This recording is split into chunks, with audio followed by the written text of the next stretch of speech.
Hello everyone, welcome back once again dear friend. I hope you are doing well और आप सभी की पढ़ाई अच्छी चल रही होगी।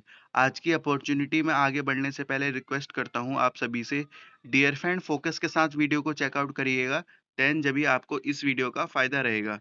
तो आइए ऑर्गेनाइजेशन की बात करें तो एनएचपीसी से रिलेटेड आपकी यहाँ पे वैकेंसी को कवर करेंगे, जिसमें कि आपकी नॉन एग्जीक्यूटिव की प्रोफाइल हम देखने वाले हैं।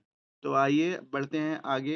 डियर फ्रेंड, ये आपका ओवरव्यू है, आप चेकआउट कर सकते हैं एनएचपीसी से रिलेटेड। आपको जरूर इनकी ऑफिशियल वेबसाइट पर एक बार विजिट करना चाहिए, इनका आपका इंटरफेस जरूर देखना चाहिए, वर्क प्रोफाइल एंड इनकी अचीवमेंट आपको देखनी चाहिए। तो आइए आगे बढ़ते हैं। फर्स्ट प्रोफाइल से रिलेटेड बात करें तो आपको काफ़ी अच्छी तरीके से सुनना होगा, तो जब भी आपको इस वीडियो का फ़ायदा होगा। एंड असिस्टेंट आपकी राज्यभाषा ऑफिसर से रिलेटेड यहाँ पे वैकेंसी है। पे स्केल यहाँ चेकआउट करेंगे एंड इसेंशियल क्वालिफिकेशन एक्सपीरियंस को देखेंगे, देन उसके बाद मैक्सिमम एज और आपकी वैकेंसी को हम चेकआउट करेंगे। डियर फ्रेंड, यहाँ पे आपका मास्टर डिग्री मांगा है फ्रॉम रिकॉग्नाइज्ड यूनिवर्सिटी, जिसमें कि आपकी Hindi with English as a subject आपने पढ़ा हो या आप English as a Hindi subject आपने पढ़ा हो, तो दोनों ही वाइस वर्सा आप चेकआउट कर लीजिएगा। अगर आपके पास हिंदी है मास्टर में तो इंग्लिश सब्जेक्ट पढ़ा हो, अगर इंग्लिश है आपके पास मास्टर तो आपने हिंदी एज ए सब्जेक्ट पढ़ा हो। एज लिमिट चेकआउट करेंगे, 30 ईयर रखी गई है। वैकेंसी की बात करें तो आपकी 11 यहाँ पे वैकेंसी रखी है, बैकलॉग वैकेंसी भी इन्होंने यहाँ पे बता रखी है। तो डियर फ्रेंड 11 आपकी वैकेंसी है। देन उसके बाद चेकआउट करें तो subject candidate have must secure 60% marks. आपके पास 60% मार्क्स होने चाहिए। और जो हमारे जनरल ओबीसी ईडब्ल्यूएस के कैटेगरी के हैं और जो हमारे एससी एसटी पीडब्ल्यूडी कैंडिडेट है, उनके लिए आपके 50% मार्क्स का यहाँ पे क्राइटेरिया रखा गया है। तो याद रखेंगे। करंट वैकेंसी भी आप चेकआउट करेंगे, 6 आपकी करंट वैकेंसी यहाँ पे दे रखी है। बैकलॉग और करंट को मिला के आपकी टोटल वैकेंसी है। एक्सपीरियंस में बात करें तो डियर फ्रेंड 3 ईयर का पोस्ट क्वालिफिकेशन एक्सपीरियंस यहाँ पे मांगा है सेंटर स्टेट गवर्नमेंट से रिलेटेड, और आपका पे लेवल आपने इस पे लेवल पे वर्क किया हो। तो याद रखेंगे ये आपकी पे लेवल से रिलेटेड हो गया, आपने क्या वर्क किया हो उससे रिलेटेड आपको यहाँ चेकआउट करना है। सेकंड प्रोफाइल में देखें तो जूनियर इंजीनियर की आपकी प्रोफाइल है, जिसमें कि आपकी सिविल में मांगी गई है एंड पे के लिए यहाँ चेकआउट करिएगा। फुल टाइम आपके पास डिप्लोमा हो रेगुलर इन सिविल इंजीनियरिंग से रिलेटेड, या आपके पास गवर्नमेंट रिकॉग्नाइज्ड यूनिवर्सिटी से रिलेटेड डिप्लोमा हो। 60% मार्क्स आपका है।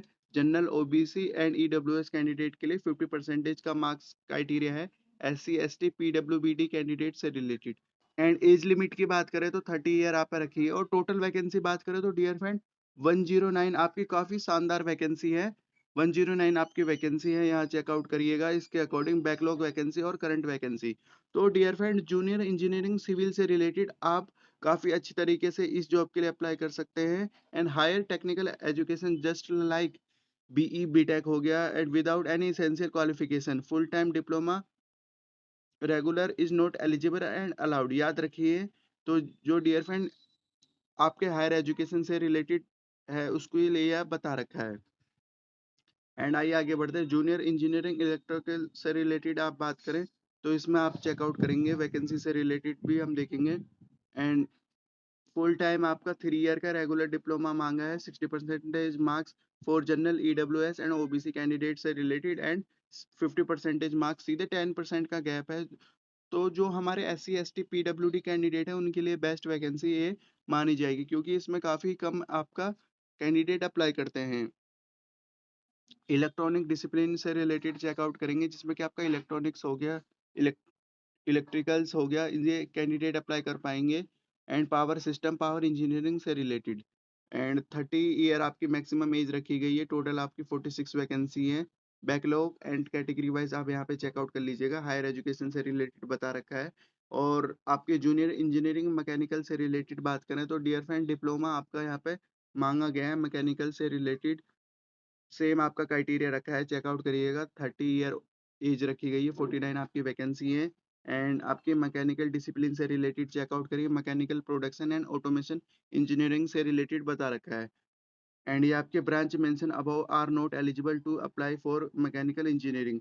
हायर टेक्निकल एजुकेशन जैसे कि आपके पास बीई बीटेक है without the essential qualification like full time regular diploma, वो इसके लिए अप्लाई नहीं कर पाएंगे। यही पॉइंट ऊपर भी लिखे हैं, ये पॉइंट आप अच्छी तरीके से पढ़ लीजिएगा। And junior engineering E and S से इलेक्ट्रॉनिक एंड कम्युनिकेशन से रिलेटेड चेकआउट करें। सेम आपका पे स्केल है, डिप्लोमा से रिलेटेड बता रखा है, सेम आपकी क्वालिफिकेशन है, बस आपके पास जूनियर इंजीनियरिंग आपके इलेक्ट्रॉनिक्स एंड कम्युनिकेशन की आपके पास डिप्लोमा होने चाहिए। तो अलग अलग डिप्लोमा वाले कैंडिडेट अप्लाई कर पाएंगे। एज लिमिट चेकआउट करिएगा, टोटल वैकेंसी 17 है दोनों को मिला के।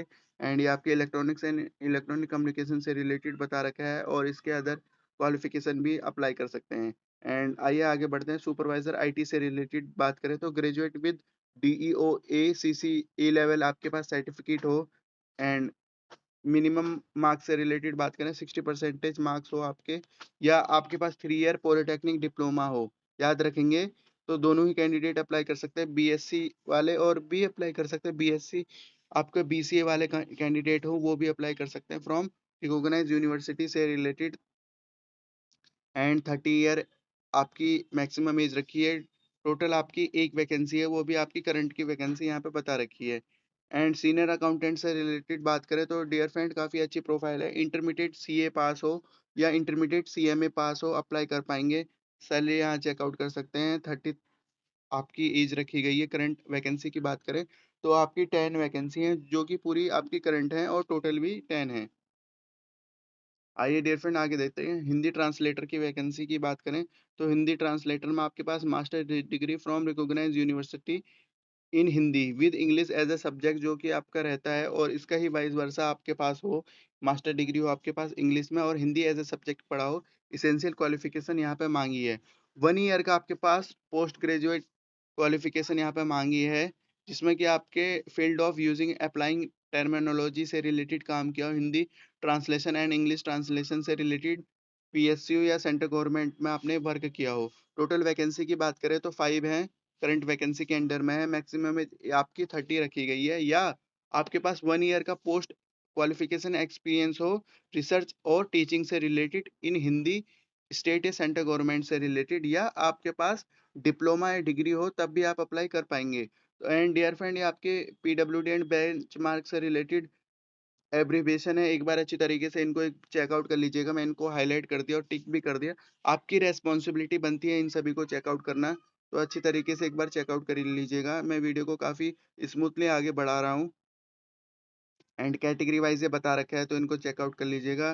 कंपनसेशन पैकेज से रिलेटेड बता रखा है जो आपकी कंपनी ऑफर कर रही है। तो डियर फ्रेंड, ये आपकी हैं एचआरए हो गया, कैफेटेरिया अलाउंस हो गया, परफॉर्मेंस रिलेटेड हो पीएफ हो गया, और आपके मेडिकल फैसिलिटी हो गया, फैमिली से रिलेटेड हो गया, एंड रिहेबिलिटेशन स्कीम हो गया, सोशल सिक्योरिटी बेनिफिट हो गया, पेंशन ग्रेजुइटी, सारी बहुत सारी चीज़ें हैं। तो इनको आप अपने लिए एक बार पढ़ लीजिएगा। प्लेसमेंट से रिलेटेड आप यहाँ चेकआउट कर सकते हैं। एप्लीकेशन फ़ीस से रिलेटेड हम देखते हैं। ये हमारे लिए इम्पोर्टेंट है, जिसमें कि आपकी 600 रुपीज़ फ़ीस है, और आपके पास टैक्स लगने के बाद 708 रुपीज़ आपका हो गया है as per application. General EWS and OBC category से रिलेटेड, बैंक चार्जेस से रिलेटेड आप चेकआउट करेंगे। फ़ीस से रिलेटेड आप यहाँ पे चेकआउट करेंगे। एंड आइए आगे बढ़ते हैं। एंड ये आपकी फ़ीस नॉन रिफंडेबल है, इन्होंने यहाँ पे लिख भी रखा है। एंड स्टेप ऑफ अप्लाइंग से रिलेटेड बात करें तो डियर फ्रेंड, विजिट करनी होगी इनकी ऑफिशियल वेबसाइट। करियर सेक्शन में इनका नोटिफिकेशन मिल जाएगा, वहाँ से अप्लाई मोड मिल जाएगा। ऑल इंस्ट्रक्शन आप पढ़ेंगे, एप्लीकेशन फॉर्म भरेंगे ऑनलाइन।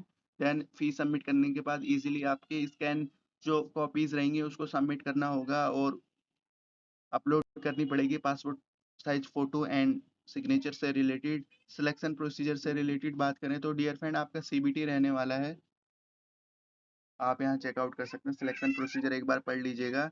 एंड मिनिमम आपके जो मार्क्स क्राइटेरिया है, ओबीसी जनरल ईडब्ल्यूएस से related 40% marks, SC ST PW वाले कैंडिडेट 35% इनका मिनिमम मार्क्स क्राइटेरिया है पास आउट करने के बाद। एंड मेरिट के बाद आपका डीवी होगा, देन उसके बाद आपका अपॉइंटमेंट हो जाएगी फरीदाबाद वाले ऑफिस से रिलेटेड। एंड टेस्ट सेंटर से रिलेटेड आप चेकआउट कर सकते हैं। टेस्ट सेंटर की इन्होंने यहाँ पे लिस्ट दे रखी है, लिस्ट अच्छी तरीके से चेकआउट कर लीजिएगा, जिसमें कि आपके अहमदाबाद, बेंगलुरु, भोपाल हो गया, भुवनेश्वर हो गया, चंडीगढ़ हो गया, चेन्नई, देहरादून, दिल्ली, गैंगटोक, गुवाहाटी हो गया, हैदराबाद, ईटानगर, और जम्मू, कलकत्ता, लखनऊ से रिलेटेड पूना हो गया, एंड आपके जयपुर, रांची एंड ये आपकी मुंबई से रिलेटेड काफ़ी आपकी सिटीज़ हैं जहाँ इनके एग्ज़ाम सेंटर हैं। स्कीम से रिलेटेड चेकआउट करेंगे डियर फ्रेंड। 3 हावर का आपका यहाँ पे रहने वाला है और 200 मार्क्स का आपका यहाँ पे एग्ज़ाम रहेगा। सब्जेक्ट से रिलेटेड बात करें तो पार्ट यहाँ सिविल वाले चेकआउट करेंगे, असिस्टेंट वाले चेकआउट करेंगे, मार्किंग स्ट्रीम से रिलेटेड चेकआउट करेंगे, रिजर्वेशन से रिलेटेड आप चेकआउट कर सकते हैं। रिजर्वेशन आपको एससी, एसटी, ओबीसी, ईडब्ल्यूएस वाले कैंडिडेट के सर्टिफिकेट लगेगा। लेटेस्ट के सर्टिफिकेट आपके यहाँ पे काम आएँगे और जो आपके पॉइंट है मेडिकल फिटनेस से रिलेटेड हो गया, लायबिलिटी टू डिक्लेयर से रिलेटेड, ये पॉइंट अच्छी तरीके से आप चेकआउट कर लीजिएगा। इम्पोर्टेंट डेट आप यहाँ चेकआउट करेंगे डियर फ्रेंड। ऑनलाइन आपके एप्लीकेशन पोर्टल शुरू हो चुका है और लास्ट डेट से रिलेटेड यहाँ पे चेकआउट करेंगे। अक्टूबर 1 तारीख तक आप इस जॉब के लिए अप्लाई कर सकते हैं और सेम आपकी पीडीएफ हिंदी में दे रखी है, तो आपको मैं पीडीएफ का लिंक प्रोवाइड करा दूँगा, आप अपने अकॉर्डिंग चेकआउट कर लीजिएगा। तो डियर फ्रेंड ये थी आज की अपॉर्च्युनिटी एंड वीडियो को वाइंड अप करने से पहले रिक्वेस्ट है मेरी आप सभी से, आप हमारी अदर वीडियो को ज़रूर चेकआउट करें, जिसमें कि हमने आपकी multiple organization and multiple hidden opportunities को कवर किया है। एक बार ज़रूर हमारी अदर वीडियो को चेकआउट करें, आपको काफ़ी कुछ उसमें नया देखने को मिलेगा और कुछ अचीवमेंट हमारे कैंडिडेट से रिलेटेड या अदर आपके कुछ ऐसी हिडन अपॉर्च्युनिटीज़ देखने को मिलेंगी। तो ये थी आज की अपॉर्च्युनिटी। रखते हैं इस वीडियो को इसी पॉइंट तक। Thank you for watching this opportunity and all the best for this opportunity. Have a good day.